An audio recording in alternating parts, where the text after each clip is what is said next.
Les gars, c'est Fouine.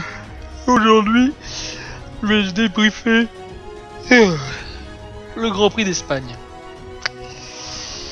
Ouais, ce Grand Prix d'Espagne, qu'est-ce qu'il était ennuyeux.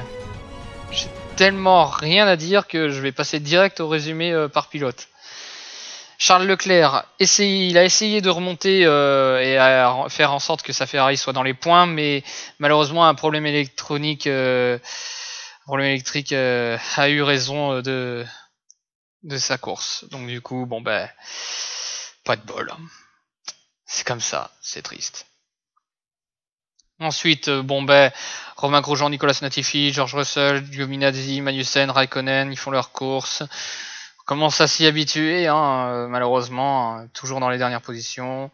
George Russell est toujours plus fort que Latifi. Giovinazzi, Raikkonen, ça dépend. Kevin Magnussen est toujours devant Romain Grosjean. Voilà, que dire de plus? Rien. Ensuite, 13e Esteban Ocon, 12e Kat, 11e Ricardo. C'est un peu décevant, mais bon, c'est comme ça. C'était pas leur jour. Lando Norris 10e, il l'arrache sa 10e place. Pierre Gasly, il a fait ce qu'il pouvait et franchement même il a même lutté contre Albon, donc que dire à part que voilà, Pierre Gasly est pour moi meilleur que Albon qui n'est seulement que 8e. Et derrière Vettel. Je vais pas remuer le couteau dans la plaie, mais Albon, franchement, c'est dur pour lui. Et Vettel 7e, profite de l'abandon de Leclerc, entre guillemets. 7e, c'est presque inespéré. Et voilà, devant Albon, que dire de plus, c'est déprimant. Franchement, c'est déprimant. Au moins, les Ferrari ont pu mieux gérer leurs pneus. D'ailleurs, c'est ça la différence, c'est que qui fait que il est devant, c'est qu'il a pu gérer au mieux ses pneus. Il y a un arrêt en moins, 50. Mais est-ce qu'il aurait tenu dans la durée? Ça, je ne pense pas. Carlos Sainz 6e. Bon, bonne course, comme d'habitude. Mais bon, on commence à s'y habituer. Perez 5e, qui aurait mérité d'être 4e. Et d'ailleurs, je n'ai toujours pas compris sa pénalité qu'il a eu pour non-respect du drapeau bleu. J'ai pas trop compris pourquoi, parce que il pouvait donner des drapeaux bleus pour voilà, des pénalités. Il fallait vraiment attendre. Là, ça a été quasi instantané, donc admettons. Ce qui permet à Lance Stroll d'être devant lui. Bon, c'est pas exceptionnel. Voilà, on sait que les Racing Point sont là. 3e position, Bottas qui a foiré le départ. Et voilà, il s'en est retrouvé pénalisé tout le long de la course. Verstappen a fait son boulot, il a dépassé quand il fallait au départ et après plus rien quoi. Il pouvait pas espérer mieux. Déjà ce qui est impressionnant, c'est de voir que Verstappen est capable d'être dans le même tour que les Mercedes, mais pas Albon. Voilà.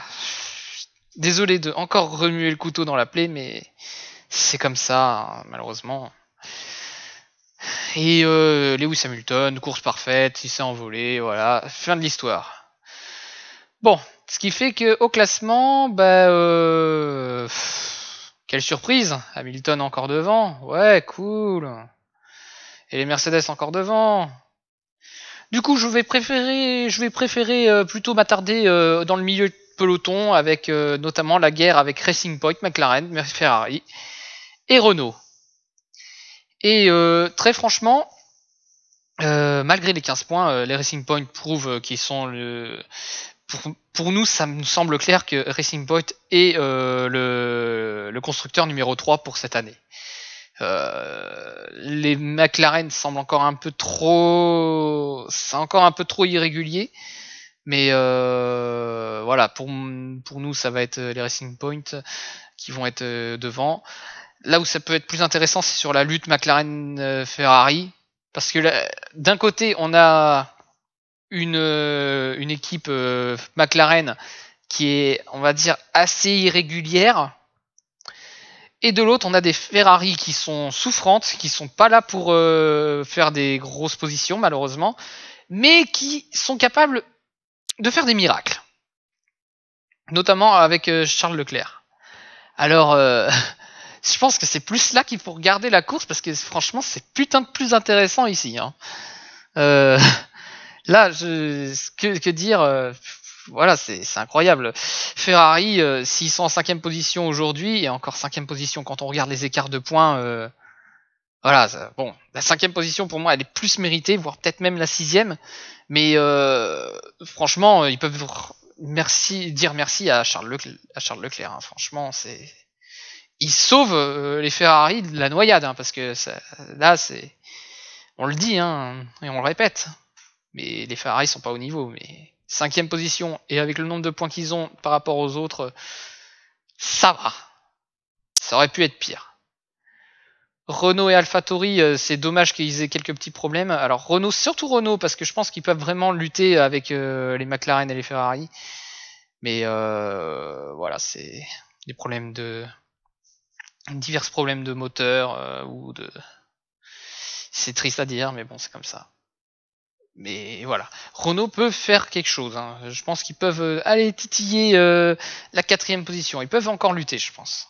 Les AlphaTauri, peut-être un peu moins, mais voilà. Et derrière, bon bah là c'est une lutte pour pas être dernier. Hein. Alfa Romeo, Haas et Williams.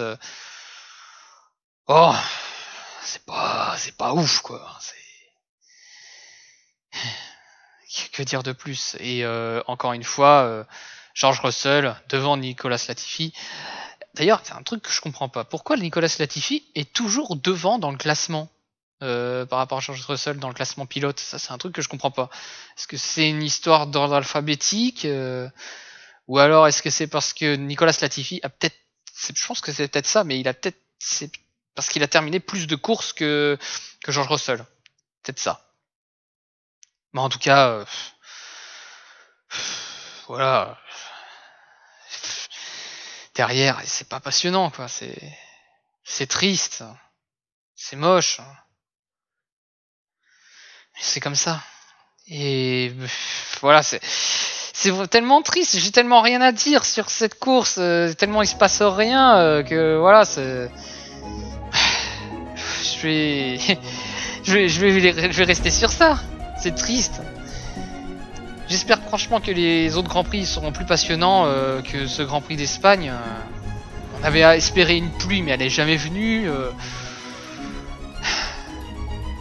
Voilà, c'était ennuyeux. C'est sur ça qu'on se laisse. Allez, vous n'hésitez pas à commenter, liker, partager, dire ce que vous pensez de la course. Faites ce que vous voulez, mais voilà, c'est triste. Sur ce, ciao.